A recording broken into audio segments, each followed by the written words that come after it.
So, so eating some popcorn.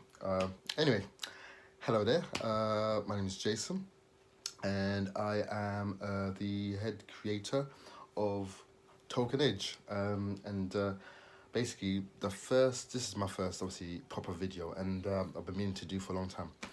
So this time, this episode, I'll be talking about basically the origins of how I got to this point, and how I got to or how I started, and it started from this place. It's this book called The Three Billy Gruffs, and this was a book I created based off the story of the three Billy Goats Gruff. I'm sure a lot of you know about it. It's about three goats that are trying to walk over a bridge or trying to get over a bridge. You've got the kid goat, the nanny goat, and the big Billy goat, and they are stopped by a troll that lives under the bridge and threatens to eat each and every one, but gets overcome by the last goat that butts him over the bridge. And it's a very it was a simplistic tale, really. It's a very simplistic tale, but there's such a great gravitas in what it was trying to almost say about kind of adhering not to adhere to being bullied. And that's, if you imagine this big troll was the bully and was trying to almost threaten the goats. So I thought, well, what better way to do that than to put into contemporary form? Instead of there being goats, I did three kids. And the kids obviously would be done in a sort of in a crude form. And instead of there being a hill, it would be a club. So the kids are trying to get to the club, but they can't because of this troll. This troll will be in the form of a bouncer. So again, I was trying to make everything relevant into now. And at the time when I developed it, a lot of the time when we go out to clubs, you always had your problems with the bouncer that would stop you at the club. They would say, yo, you can't come in. And there was always that rife, there would be a trouble. And I thought, well, it'd be quite interesting to kind of do a play on sort of take of that. So yeah, it was a project that I enjoyed doing. I really loved. Let me actually show you. So, yeah. So again, it started, London, city of glamour, fame and lights, home to the posh who scale the pointy heights. This particular sport spawned a flashy club, bringing crowds from shanty areas and even low-class pubs. So as you can see, I was trying to also go for like a little bit of a poet stroke rap style form. And yeah, did his best. It was more a poem more so than anything else. And I just love storytelling. I love wordplay. I really do. I love the feel of just playing with words, and because words themselves are art form in itself. I love hip hop, and yeah, again, illustration was the key thing, and I just wanted the imagery to pop up a lot more. As you can see, it's very, very crude, very dark in some areas. I mean, again, when you kind of are very early on at Photoshop, this is kind of the results. But I still pride this. I still love this. I have this as one of my. When I look back at my work and I go back to this, it's just a shining example of where I was and where I'm at now, sort of thing. So, but no, I really do love it. And again, it was just a way of sort of exploring the whole sort of wordplay crossed with imagery, make imagery like, for example, as you can see, the eye. Instead of writing the word eyes, I used the symbol eye. Again, it was just about having these kids that were just of today, and I thought it was really good. And yeah, it was fun. I really enjoyed it. For the overall project, I ended up scoring a 2-2, and which was good. It's a pass mark. So, and I've loved it. My mom came to my graduation. One of the biggest, proudest moments I loved, and my aunt was there. We were almost late, but we got there in time. And yeah, I remember leaving and thinking, yes, I'm going to get that job.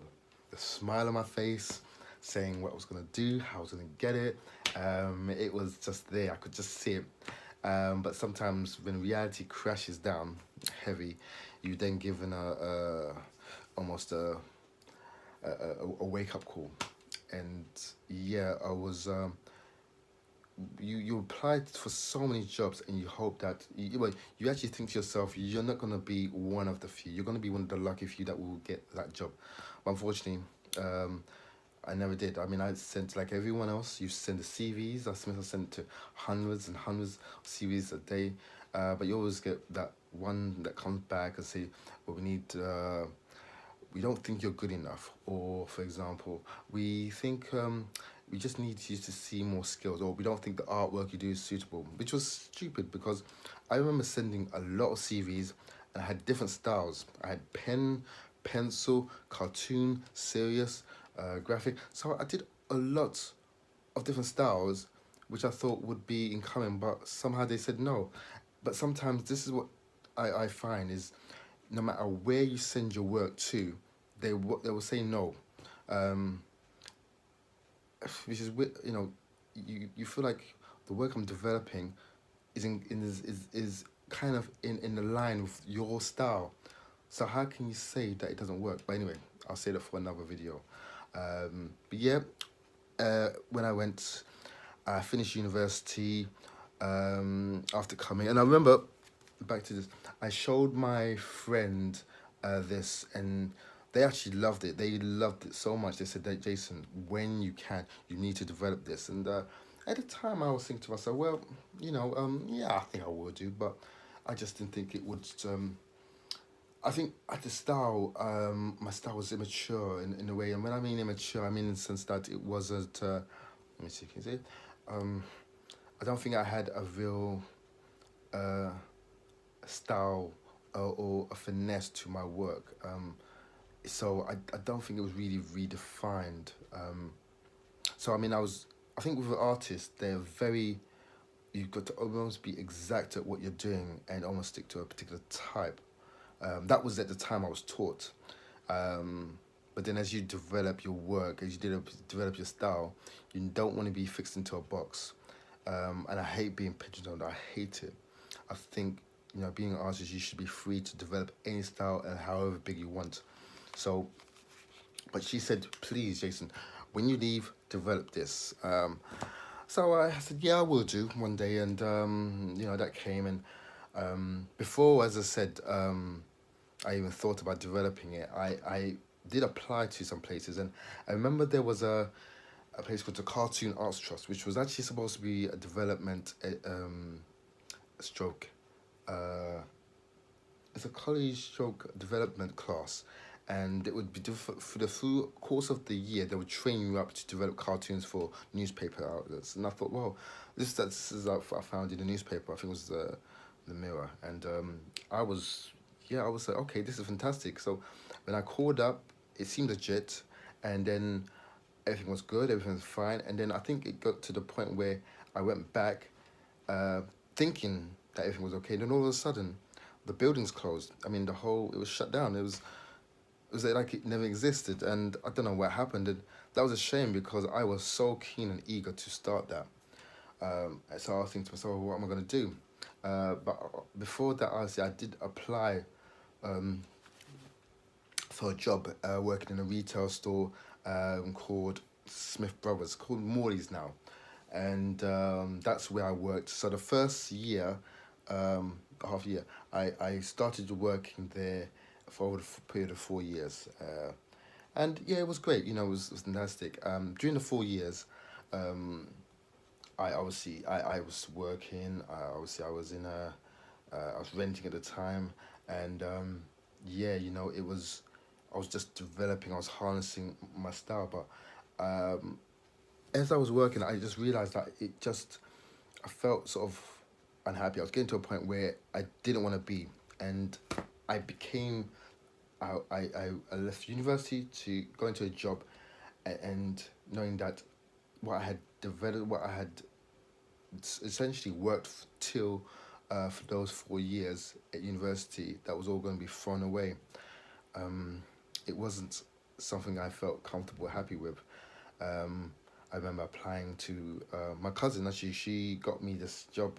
She got me a application to go work as a plumber, as a skill set, because she said, "Well, Jason, obviously, you need a proper job. You need income. Although the job I had was okay, but I needed something proper."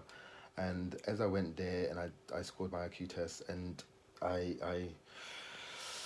think I sat for the second test. I remember the guy that he said to me. he said, was this something that I really wanted to do? Um, in all hearts, is this something that you could see yourself developing? And I had to say to him, no, I couldn't. Um, as much as I appreciate the opportunity, I just couldn't. And I left and I just thought, what am I going to do? And yeah, it was really rough. I then had a thought. I was in bed and I was thinking to myself, Jason, what do you do? Okay, well, go back to your love. I was so much by then moved removed from arts, from leaving university to working. That was within a period of 2 years. That I thought, go back to it. Maybe there might be still be hope. So afterwards, looking at this book that I originally did, I went back and I just took page by page, redone it, reread it, and I wanted to sort of bring a freshness now to it. And I thought, well, I wanted to sort of develop it so it's now, I wanted more present. And I thought what I had there was great, but again, it was very early. It was sort of had a child-free feeling. And although the audience that I wanted to target was both kids, but both teens as well. And I wanted the language to be a bit more mature. Henceforth, the three billy goats grew up, became Boa, best of all worlds. And let's see again. Yeah. Okay. And this book I actually did, and I developed very thoroughly. And I went keystroke each page, each wording. I wanted to redone that, rewrote it, read it back to myself, and just said, does it work? And it should. And I basically lengthened what was of this book more so, and I just had it more chapters. So as you can see, actually, let me turn it around here. So this was the book. This was the pages themselves. So the first lines, the puffing smoke, enough to choke the local city folk. Hundreds of thousands walking, laughing, chatting, idly talking. A collection of noise in the raw abundance, like a chorus of notes to a march or a wild dance. Cars beeping, people leaping, bad tempers flailing, anger, notably trailing. Yet when all is said and done, we all should know better. Hello, London. So, as you can see, it was the tone was a little bit more sort of a little bit more risky, and more, no, by risky I mean a little bit more thorough, a bit more substance. Upon developing that again, that's one thing I know is, like anything else, if you're setting out to develop a book, again, like anything, you just have to sort of make sure you script it out. In my book, in my case, just write it. And what I did is I each one I divide into pages. So page 3, page 4, page 5, page 6, page 7, so that this would work. This would work in accordance to how I want to, and how I want the reader to interpret it. So yeah, and I done that. I developed that. It was a very tough time because as well as working, I had to come back and I had to sort of develop that. And I was working back and forth and on my project, as well as working in Smith Brothers, Morley's, where obviously trying to balance the two, and making time. I've got time for that to work. So afterwards, I remember an email. I don't know how it got received, and this was from a place called Author House, and Author House were they're a publisher. They're a rubbish publisher. I do not like them at all. They try to. I think this comes back to when I talk about it's good for creators to have their own content and to have it all independent, because it is you who provide the work, not them. They want something that you have, but it's if you are able to market yourself and advertise yourself and work towards what you want to do, then don't allow for others to interfere or influence your decision making. So with that being in mind, I remember that I got the email from Author House, and they emailed me, and I think at the time I was actually looking for a publisher to publish my book, and they said, well, since obviously you're looking, we were offering our services. And again, it sounded enticing. Again, you're talking about a young kid that had no idea regards of how to showcase or market his book. So I thought, well, okay, they would develop my book, publish it to how I wanted to. So I said, yeah, okay, cool. So um, this would be almost like, I would say, 6 months of back and forth emailing and sending my work to them for them to send it back. And again, whilst the thing and the tricky thing was, whilst I was sending it back and forth, I had to tell them obviously the style that I wanted it to be exactly how I have it in the pages. And it was a nightmare because again, I'm a creator, I'm an artist, so I know what I want. But again, they are in the business of making money, so they don't necessarily look at your vision. But I'm a creator, I know my vision, and you know if your vision is almost being corrupted or being badly turned, um, it will skew with with your style. Again, wanted to be exact on what it was that I wanted, and I remember having a conversation with the person on the phone. He didn't understand, he didn't get it, but this was a number of emails. You're talking about the space of maybe 2 emails a day. And if you can imagine sending emails to US, and again, I would get it very early the next morning, the response. So if I was to call them and say around 10, it would usually be around 9 or 9 o'clock in the evening. So again, it was a nightmare because again the time difference was mad. Um, so it was just like it was a nightmare. But eventually, they did. After months, they we we went back and forth. I paid what I needed to pay was the amount. I can't remember, was it? It was on 450. I think it was on 450 for them to publish it, and I think that how it was worded for me was that I would get a sum per book I get sold. I think was it like five, 5% was it? 5% or 3, yeah, 5%. And I actually thought, you know what, okay, that's fine. And at the time, you think that that would be work that you'll be getting, that, you know, that they would be marketing your work, that they'll be sending work to other places on your behalf. But no, that was far from the actual truth. What it was is they publish your work, but it's up to you to market your own work. Um, and I remember there were times I was just so like, okay, um, I mean, I have no idea how to do it. I don't know how to market it. But upon when the book arrived, I was stoked. I was laughing. I was like, yeah. So I should have actually said. So this was the final book, Boa. So again, let me just put it in. My final book design, my final book style. Again, I know.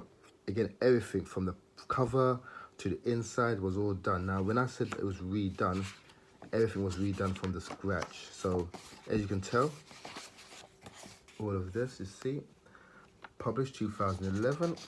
All rights are reserved.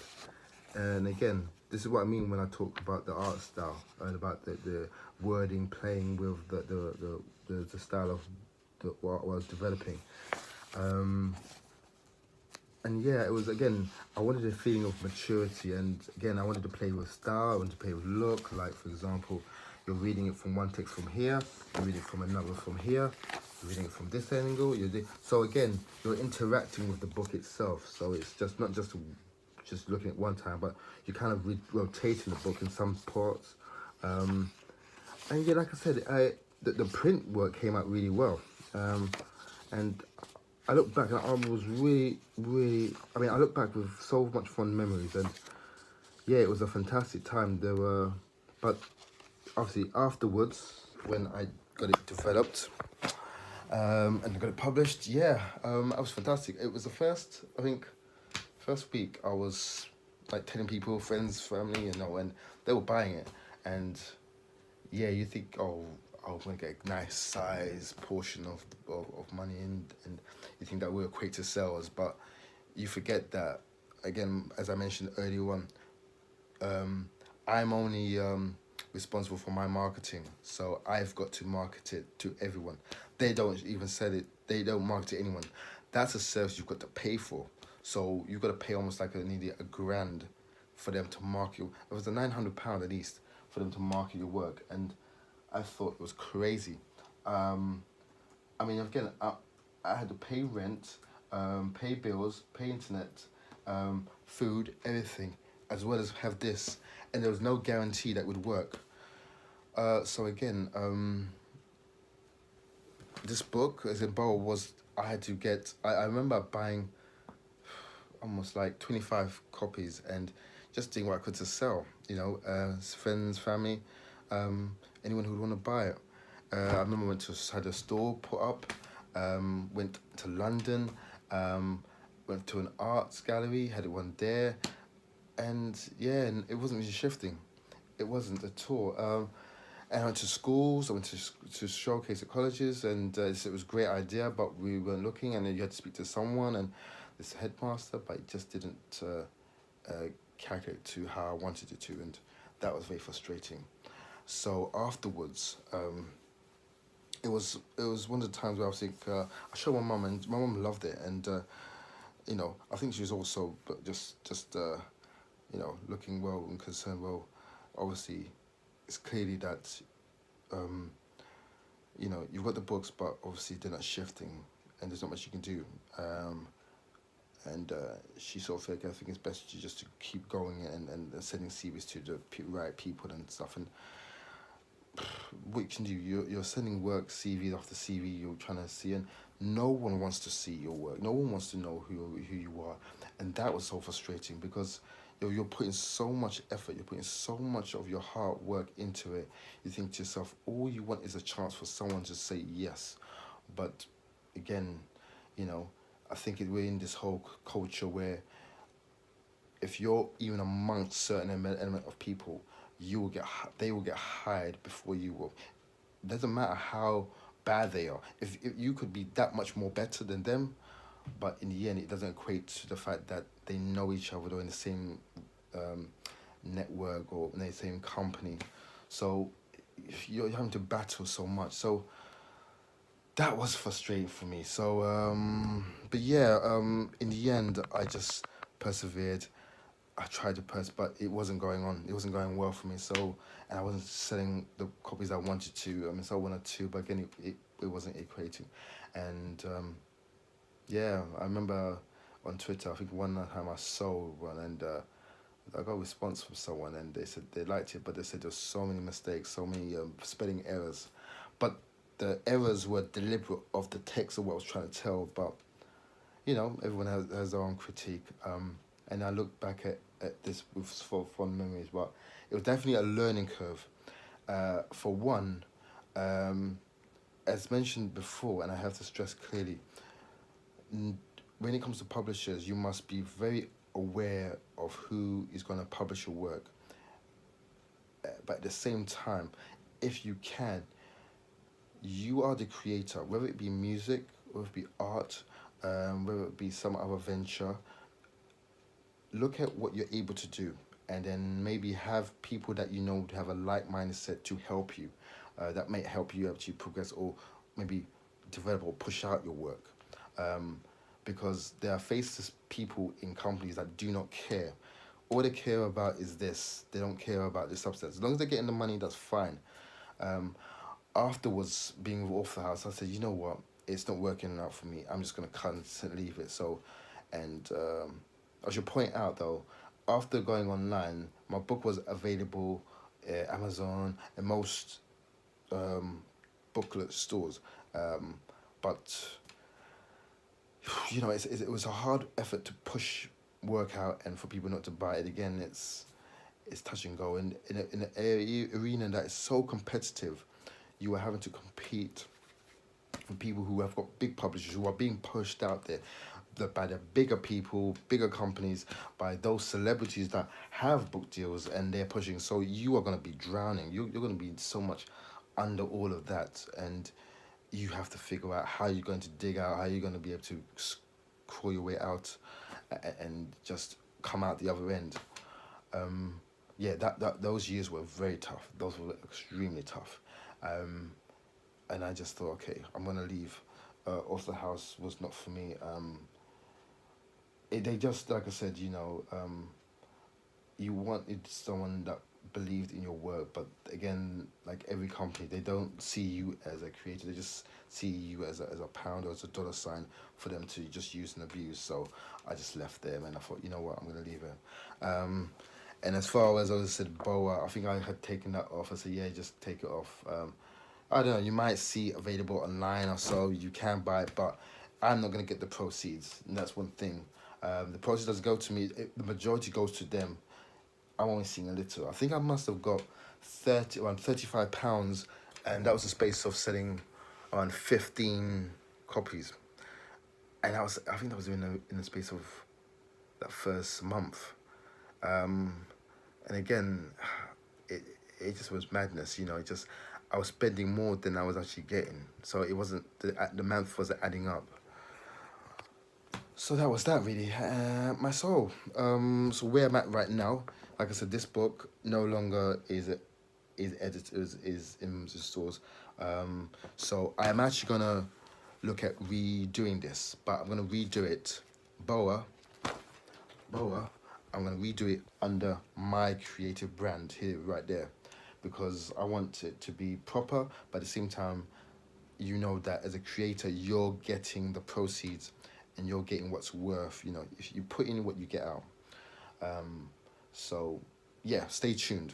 I will be re-releasing this, and it's gonna be much better. Again, learning through all. This has been a great learning curve for me. I would not have been able to get to this step if it wasn't for making the mistakes I did with this book. Um, but I look back of it. I look back on it with fond memories. It was a task. It was a challenge, but obviously the art I love to do, and the freedom of expressing the style, the characterization of the characters was definitely a more of an interesting feel. So yes. So with that being said, that is really all I can say. That's yeah. When again, I've got other projects that I'm developing, but for a start, it boils down to, again, like I said, one more time, Boa. I will be developing this. It might be sometime next year. It might come out about, if you're join me on Instagram, where at the underscore at the underscore creative underscore tank. So that's the creative tank. I'll be there. Trying to see my daily progress. I will see that things I'm doing and developing, but yeah, my again, all I can say is